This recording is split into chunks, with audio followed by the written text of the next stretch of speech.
17,000 কোটি টাকা ব্যয়ে জানুয়ারিতে শুরু হবে ভোলা বরিশাল সেতু নির্মাণ।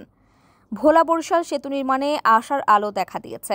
আগামী 2026 সালের জানুয়ারি মাসের মধ্যেই 17,466.32 কোটি টাকা ব্যয়ে শুরু হচ্ছে ভোলা বরিশাল সেতুর কাজ। জাপানি একটি বেসরকারি কোম্পানি এই কাজের ব্যাপারে আগ্রহ প্রকাশ করছে। সবকিছু ঠিক থাকলে আগামী জানুয়ারির মধ্যেই ভোলা বরিশাল সেতু নির্মাণ কাজ শুরু করা হবে। সেই লক্ষ্য নিয়েই ইতোমধ্যে জাপান সরকারের সঙ্গে আলোচনা চলছে।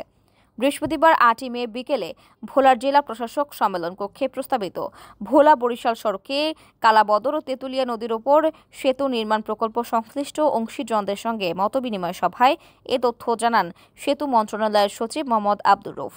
মতবিনিময় সভায় প্রধান অতিথি ছিলেন প্রধান উপদেষ্টার বিশেষ সহকারী ডক্টর শেখ মঈনুদ্দিন। সেতু বিভাগের সচিব আরও জানান, সরকারের যে কয়টি সেতুর পরিকল্পনা রয়েছে তার মধ্যে প্রথম প্রাধান্য হল ভোলা বরিশাল সেতু, আর এটি নিয়েই আমরা কাজ করে যাচ্ছি।